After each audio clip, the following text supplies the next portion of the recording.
All right, so we've been talking about all things Methodist. Today we're going to talk about General Conference.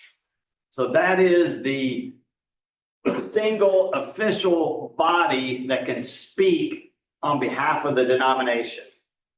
Others of us can speak as United Methodists, but not on behalf.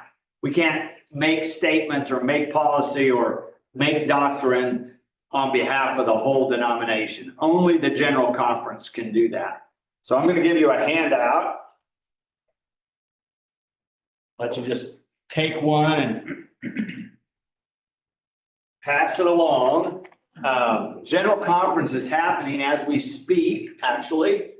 They're in Charlotte, North Carolina. So the way this works, again, remember I've said this a couple of times, that United Methodist Church government is designed like United States government.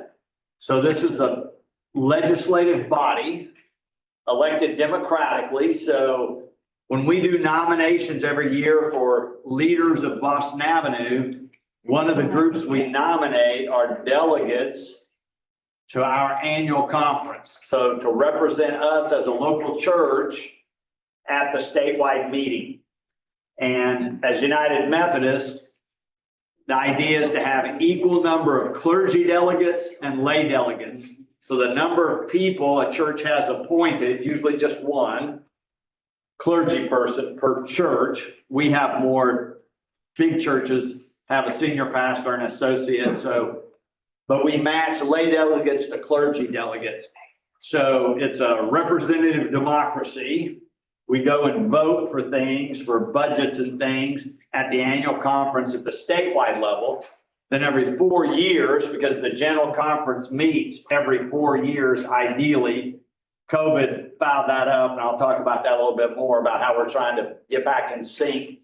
COVID messed that up, but typically they meet every 4 years. So then every 4 years at the annual conference level, so the statewide level, the delegates from all the United Methodist churches in Oklahoma vote for a set of delegates to go to the General Conference, which is the worldwide meeting, to represent Oklahoma, to represent us. So Sam Powers, who's coming to be our new senior pastor this summer, is one of our delegates. He's in Charlotte, North Carolina. That's where they're meeting. Charlotte, North Carolina is the place. The place moves around. As we talked about, I think it was 2 weeks ago, United Methodism has been a pretty United States-centric denomination. So far, all those General Conference meetings have happened in the U.S. I expect at some point we'll go abroad. My guess would be we would go to the continent of Africa, where United Methodism is growing the fastest. But it has to be a hotel accommodations and a civic center that can manage several thousand people. Wow. So it has to be a big facility. So usually we're in a major city that has a big convention center and lots of hotels within just a few blocks of the convention center. So they have room not only for all the delegates, but everybody else who wants to come, media. The bishops aren't actually delegates. They don't have a vote. They convene. They're the conveners of the General Conference. So they kind of order the day and decide who gets to speak next and who to call on and what petition they're going to deal with next and all that. So they have voice, but they don't have vote as bishops. But anyway, thousands of people gather. They meet for 10 days. The first week, so this past week, mostly spent in legislative committees. So anybody can send an idea for a policy or a change of policy if you're a United Methodist member, a United Methodist church, or an annual conference. Any of those entities can send a petition. So typically they have thousands of petitions. They have a committee that sorts those ahead of time. And then they break up into legislative committees the first week, and everybody's dealing with social issues, does that. Somebody's dealing with, rules for ordination of ministry or how to order the church.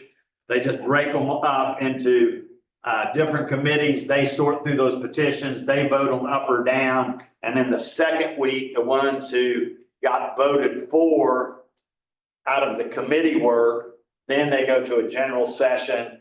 That looks something like Congress, where they're debating and discussing and then voting for whatever the legislative committees have brought as they filtered that work down. So what I put on your handout is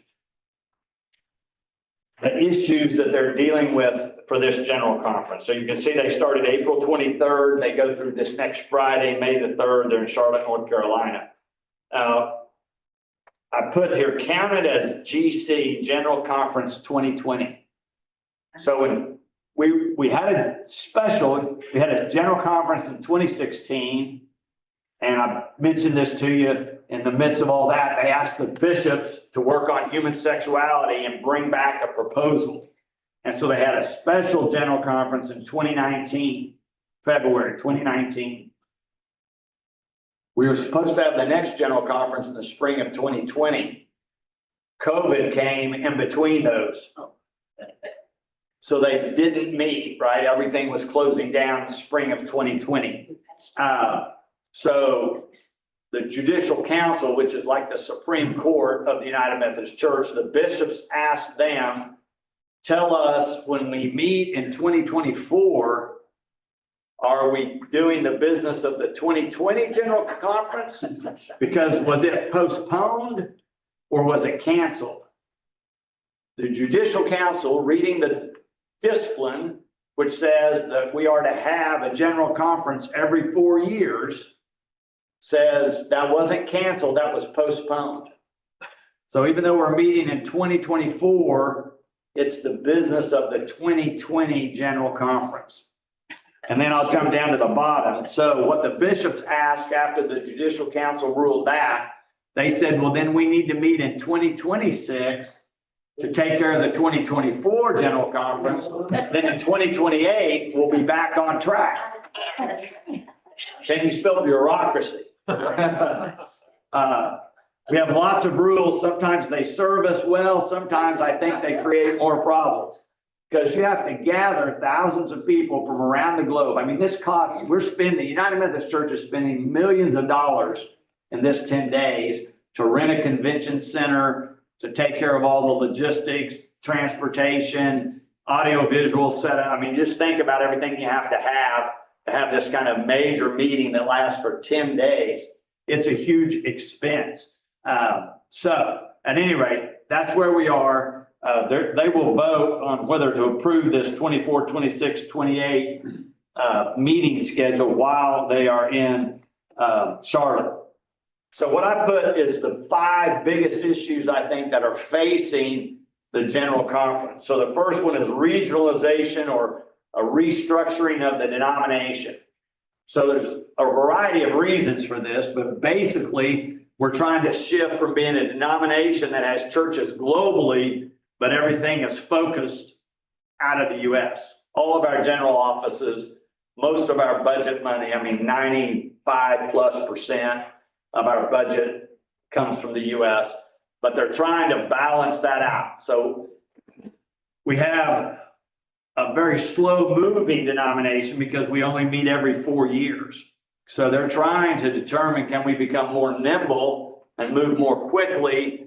And some of the issues that we decide on a global scale, could we decide those on a regional scale and keep things moving and make us a little more relevant as a denomination and able to be in ministry? So the idea is to divide the world into regions. We would still have the general conference, but in between general conference, the regional conference could meet. So there would be a United States or a North American regional conference. There would be a European regional conference. There would be an African regional conference, and there'd be a Filipino regional conference.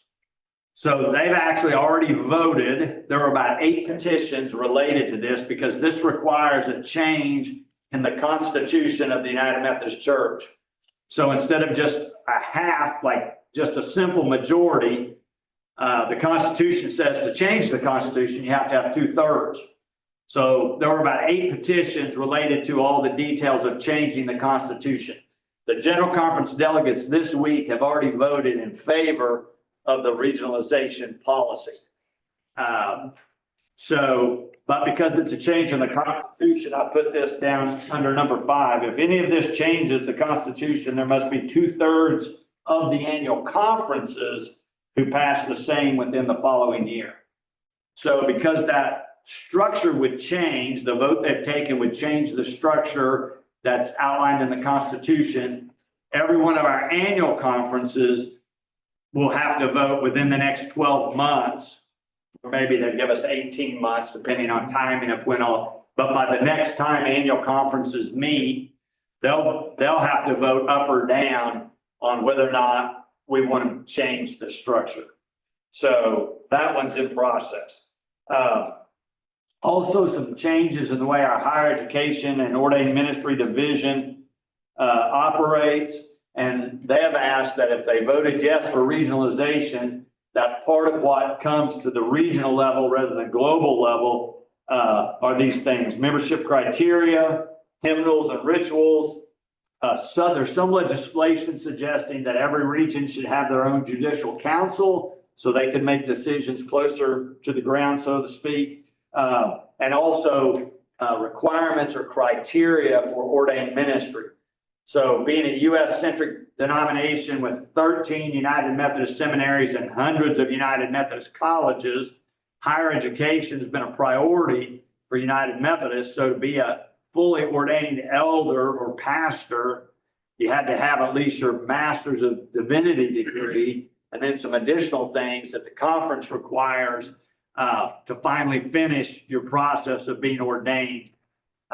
So those rules were global rules. What Methodists from other parts of the world have said is that we can't get people into ministry because the rules slow us down, because we can't get every student to the U.S., which is the only place we have United Methodist seminaries. It's just all kinds of problems if you're not living in the U.S. to meet the criteria that we set up for United States pastors. So the idea is that we would have some different kind of rules in different regions, which would facilitate us raising up leaders to lead churches across the globe. So that hasn't all been voted on, but it's part of the legislative agenda that'll be coming up. This group is also the one that sets the budget for the worldwide church. They do it in 4-year increments since they only meet every 4 years. So the numbers I put there, the $347 million, which is the proposed budget for the next 4 years, which will be 2025 through 2028, is a decrease of over 40%. It's down from the last 4-year budget was $604 million. That's a direct result of declining membership and churches disaffiliating. So the pool of churches and people that are contributing to the overall functioning of the church is decreased. So they have a worldwide finance committee. It's called the General Council on Finance and Administration. They work just like our finance committee works on a budget and then offers it to our administrative board for approval every year. The General Council on Finance and Administration proposes a budget, and then it goes to the General Conference. They can change it, debate it, discuss it, do with it what they want, and then they vote for the final budget, which allocates the money over the next 4 years, which then impacts what we think of as apportionments. So we pay a portion of whatever number, the 347 or whatever number they finally adopt. Every local church then gets a portion of that, is asked to pay that into the general fund. Is that 347 per year or per 4 years? Per 4. That's for the whole, what they call the quadrennium or the 4-year cycle. So that's coming up still. There are some proposals to leave open this exit ramp for disaffiliation. So the history of Methodism since the time of John Wesley is that the property, buildings were held in trust for the denomination, for the bigger entity, not by a local church. So we are trustees of this property on behalf of the United Methodist Church. So if you are upset and you don't want to be United Methodist, you can leave, no problem. And if the whole church gets upset, they can all leave. If a pastor doesn't like it, the pastor can leave. But the property and the assets are owned by a larger entity, the denomination. So in 2019, when they had the special general conference to deal with human sexuality, and they voted in a more traditional plan than what the bishops had proposed or what we had in the Book of Discipline, right at the end of that whole general conference, somebody from the floor brought a petition saying, if you have an issue of conscience with what we've just proposed, we'll set up this exit ramp where you can leave and take your property. And the thought was, because the conservative viewpoint had won the vote, even though by a very slim margin had won the vote, is that the most progressive and liberal churches would leave. So they set this up in 2019, and they said this would be a limited loophole in terms of how we function as a denomination until December 31st, 2023. Now, they thought they were going to have a general conference in 2020, and they might amend it. But we didn't have a general conference in 2020. And then about halfway into that process, what the church recognized is that the liberals, the progressives, weren't leaving. They were the ones who were being invited to take the exit ramp. And there had been a group, a progressive group, primarily centered in the western half of the U.S., that had talked about starting a new Methodist denomination that wouldn't be United Methodist, that would be a new denomination that split off. But then they announced, they decided that was a bad idea, the leaders of that movement. They're all staying. So at that point, what began to happen is some of the most conservative pastors and churches said, wait a minute, we thought we were getting rid of these folks, and if they're staying, we better take the ramp. And so our most conservative churches began to take the ramp. And so between about mid-2021, early 2022, till the end of last year, about 25% of churches that were United Methodist left and took their property and their assets. Not all conservative, but mostly the most conservative. Some of them have established a new denomination that I mentioned to you a few weeks ago called the Global Methodist Church, where they're rewriting the United Methodist discipline and the way they want it to read, and they're organizing themselves as a denomination. So in the U.S., there were about 30,000 United Methodist churches. So if you do the math, about 7,500 left overall. What's happened, people thought that everybody leaving would join the new denomination, but it's turned out to be about a 50-50 split. So for example, Tom Harrison, who was the senior pastor at Asbury, helped found a group called the Wesleyan Covenant Association, the leaders of which started the Global Methodist Church. He led Asbury out of the denomination, but then he announced, we're not joining anybody. We're going to be an independent community church. First Methodist also voted to leave and left. They too announced that they're independent. They're not joining the denomination. Now, they can always decide at a later time if they want to. They can petition a denomination to join if they decide to do that. But just interesting dynamics as these things unfold. People think they know what's going to happen, and then it doesn't quite always turn out that way. And they all got to leave with their building. With their building, with their property, with their endowments, all their assets. Yes. So, but that loophole closed the end of December 2023. But there are petitions, legislation proposed now before the General Conference that would keep that ramp open. That surprises me, but there it is. I think it's a terrible idea because that basically makes us a congregational system. We've talked about this earlier in the month. We're a connectional system. We commit to each other to stay connected. We have different levels of authority. I'm not just your pastor, I'm a United Methodist pastor, open to being moved to other United Methodist churches. We do missions with other United Methodists so that we can extend our reach. I don't know what Kathy was talking about mission when I came in, but exactly what she said is perfect United Methodism. We pool our resources to have greater impact.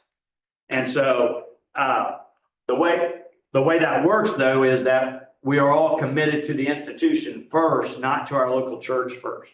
Once we become committed to our local church and we do what we want, despite whatever the denomination is doing, that's called a congregational system, right? So that's how the disciples of Christ are organized.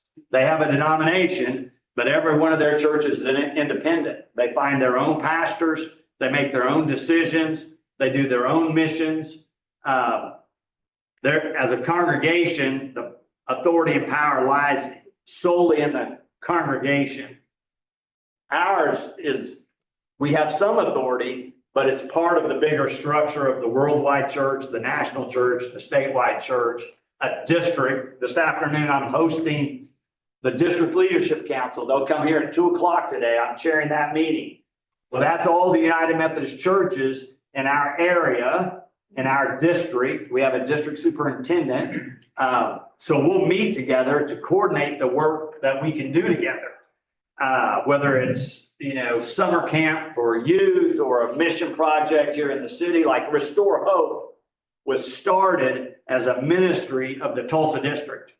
They didn't start, Jeff James, who's the director, he didn't start Restore Hope. The district started Restore Hope. And then after some other directors, Jeff was appointed a few years ago to be the executive director. So I think it fundamentally changes how we function and our whole history of how we have functioned in terms of organization. If we keep exit ramp that you can leave as a whole church anytime, I think it destabilizes the whole system. You can't make a 4-year budget, for example, of $347 million if you're not already committed and all the church is committed to sending the money. If everybody gets to decide if they send the money or not, the budget's not worth very much because everybody's just deciding what they want to do. So I think this is a terrible idea. I hope it doesn't pass. I don't think it will pass, but I'm not sure. Margaret? Well, we said they could pull out, what happened to their retirement program? Okay, so we have a general board of pensions, which is now called West Path.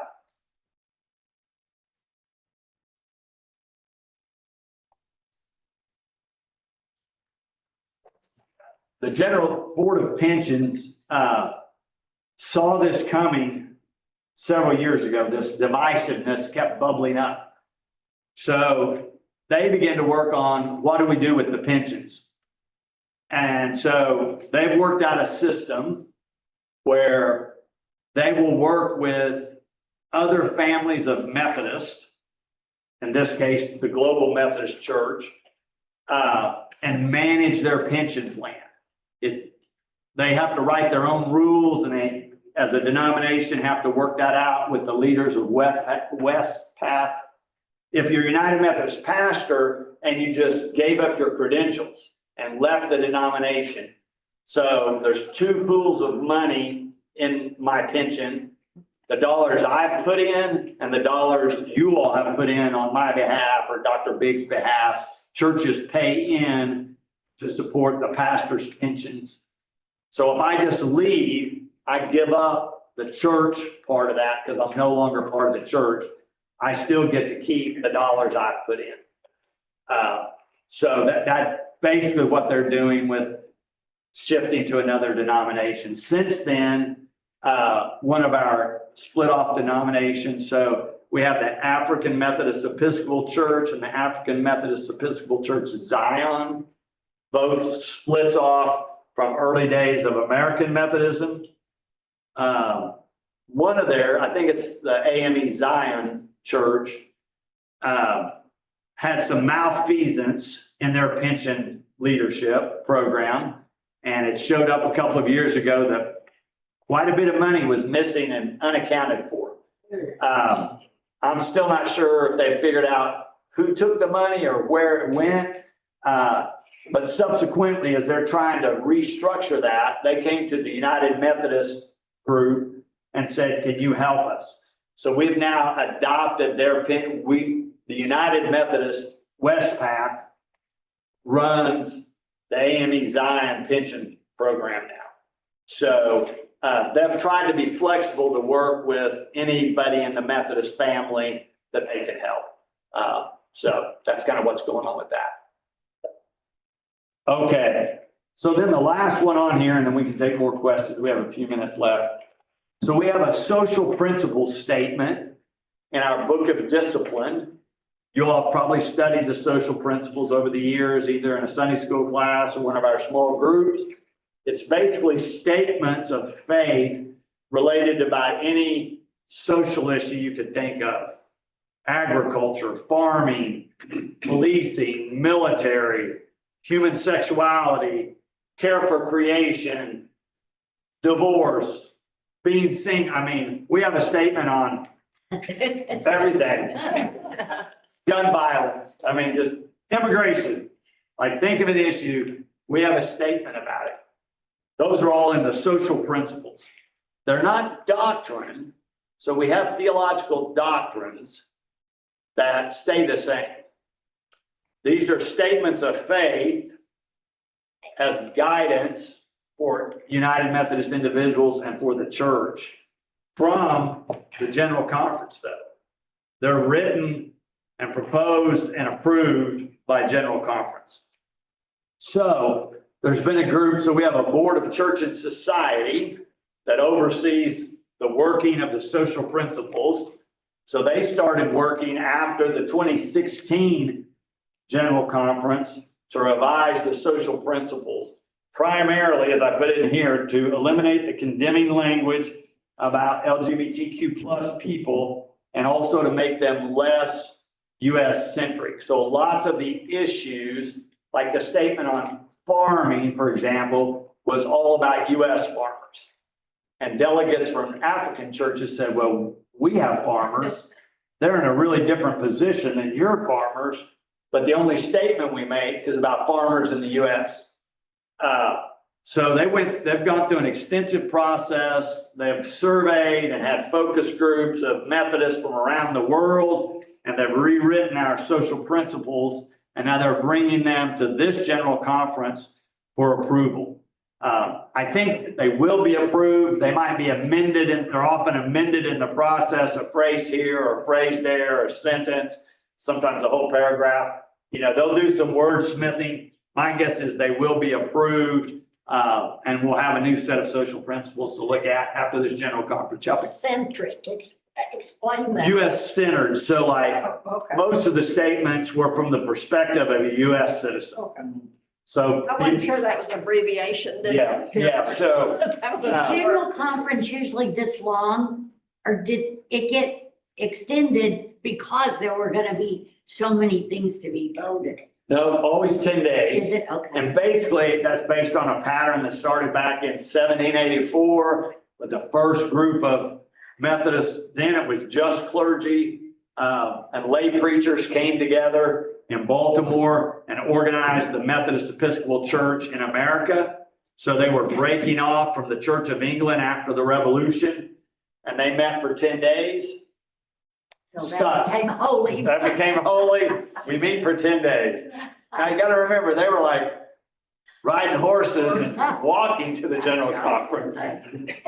Things have changed, but we haven't changed that. But that is actually a good example of how we probably should think through and update. I mean, one of these proposals was to have General Conference online during COVID. And they basically looked at the Constitution, said, we can't do it. It has to be in person. So, And we didn't have Zoom. right. Of that scale. But even now, I mean, we'll have to change a lot of our policies and rules that if we're ever going to go to an electronic form of voting globally. We have the technology, I don't know. We have a bias against that still, right? We're a little bit nervous about electronic banking or somebody stealing our social security number in cyberspace. I mean, it does happen. So I don't know if we'll get there or not. I do anticipate that they'll vote in the new social principles, which will take away, like right now, there's a prohibition against me doing a same gender wedding. I think that's going to go away. Up until just 5 years ago, we said we trust pastors to determine who to marry. People come to a pastor to do a wedding. I get to decide if I do the wedding or not. There was no pressure one way or the other. Most of the time I do a wedding, you all don't even know I've done a wedding till the picture comes out in the paper, unless you actually knew the couple or the family. When it came to LGBTQ same gender weddings, then we changed the rule and said, no, we're not going to do those. And in fact, anybody identifying that way can't be openly a person in that community and a United Methodist pastor.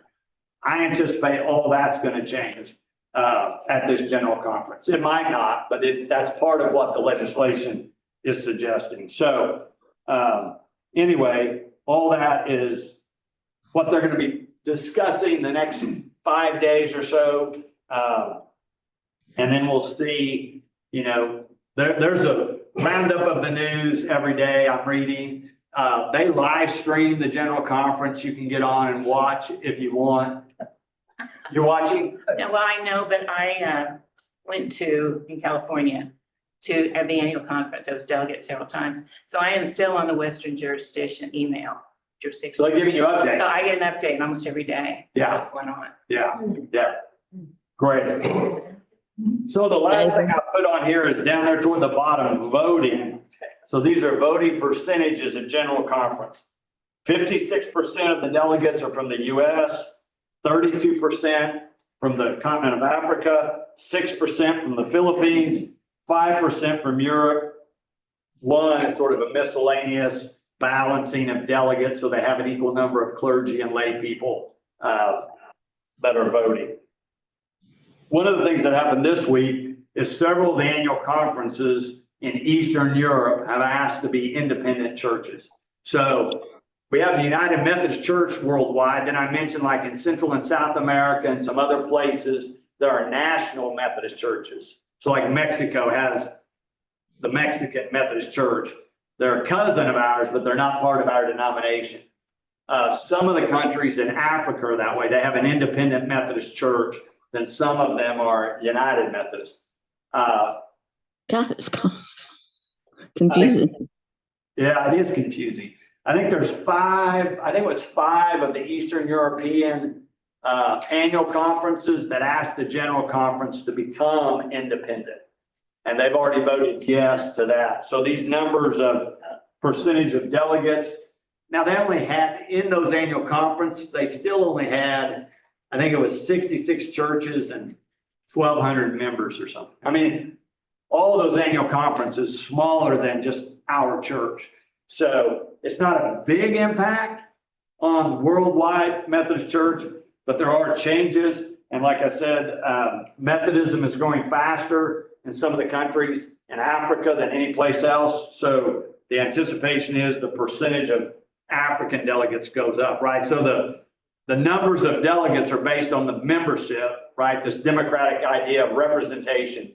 So depending on where the largest membership is, that's where the most delegates come from.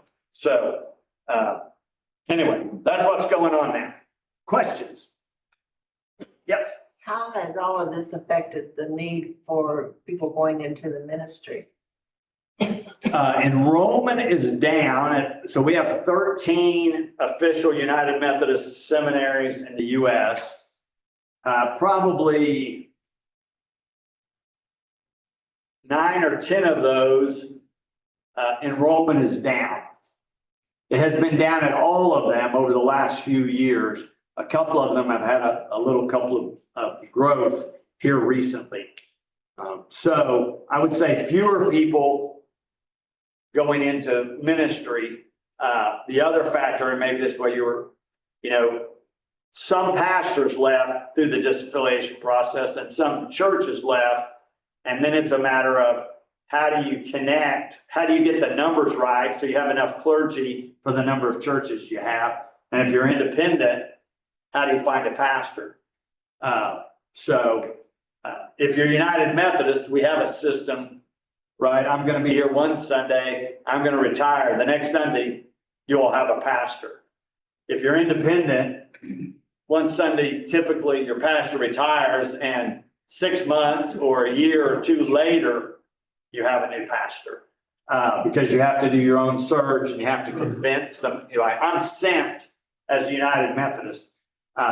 If you're a congregational, you've got to convince somebody they want to come be your pastor, because there's not a bishop to say, oh yeah, you're going to wherever. Yeah. Is that enrollment going down due to lack of need or lack of interest?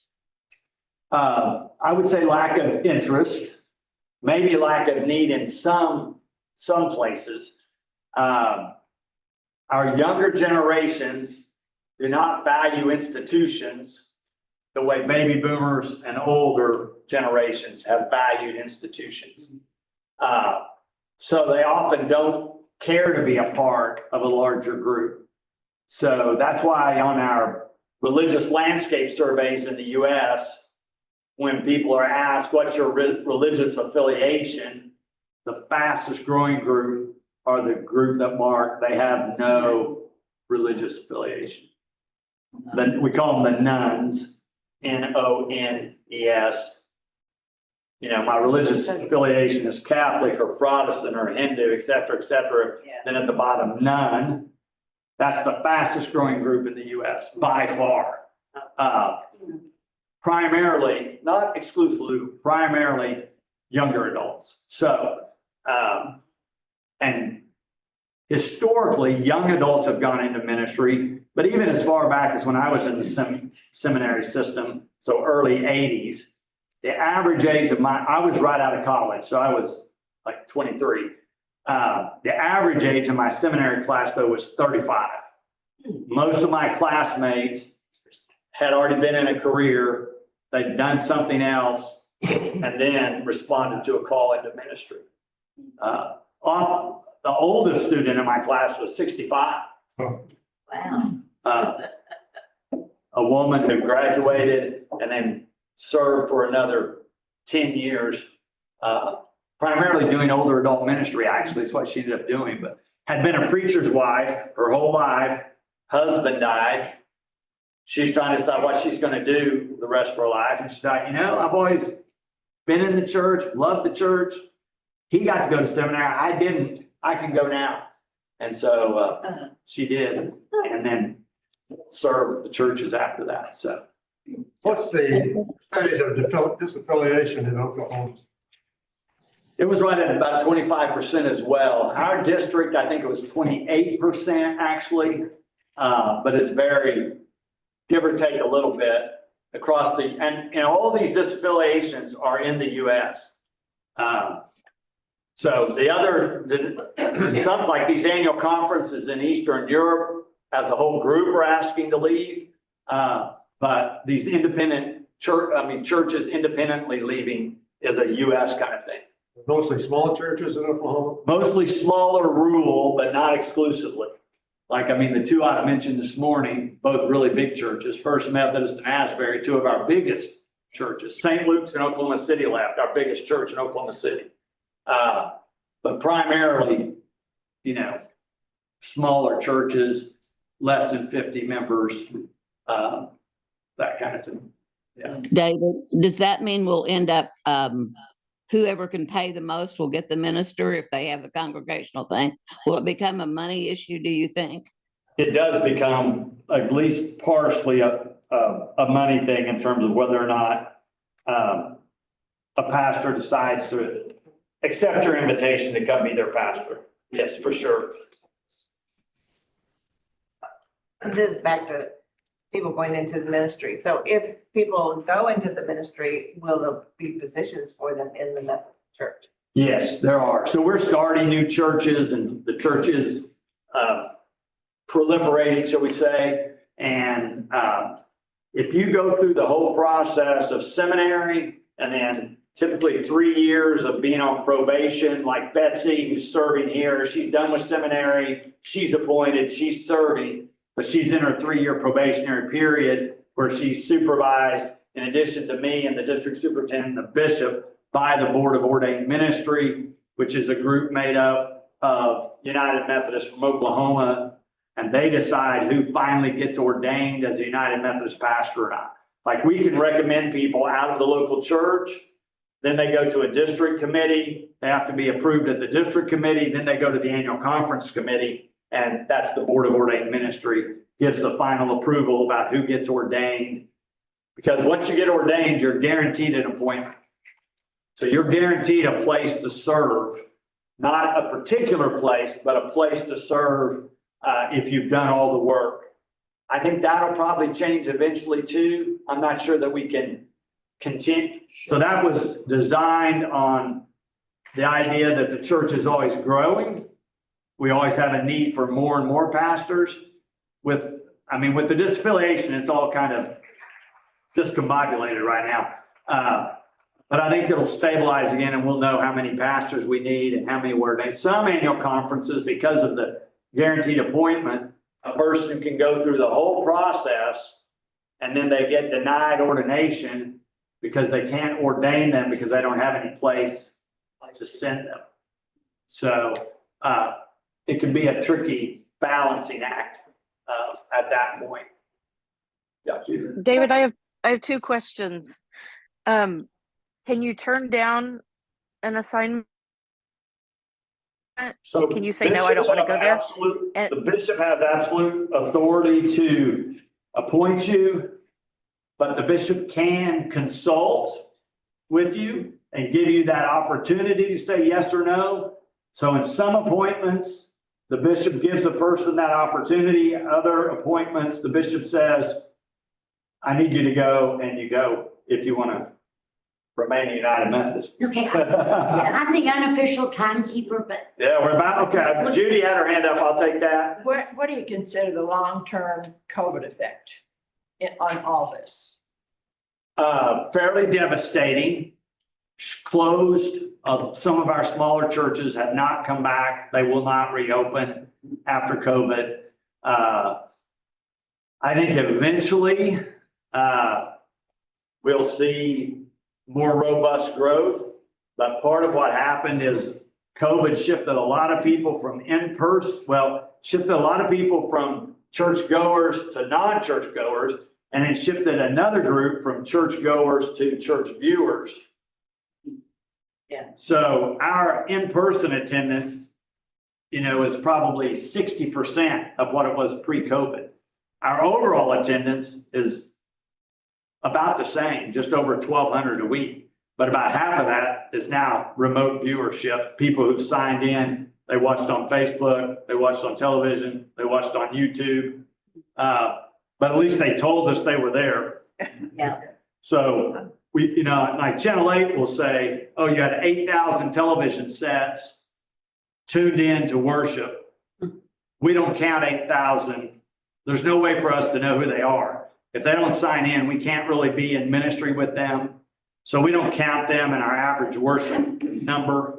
But if they watch and then sign in, or we know, oh, Lynn Tegler was here, well, we'll count her, but we don't just count the Nielsen ratings kind of numbers. But yeah, there's been this big shift. And I think we're still trying to figure out what does it mean that we can do ministry in the digital age. And the long-term effect really is churches have to figure out how to do in-person ministry and digital ministry at the same time. Yeah, that's the challenge. All right, well, thanks so much. Thank you. Hope that was enlightening and helpful. And we'll just watch the news once they finish general conference. Sam or I or maybe both of us will tell you what the conclusions were and put some of that in the Word and out in the what's happening email and all that. Yeah, No, we need to go. we do.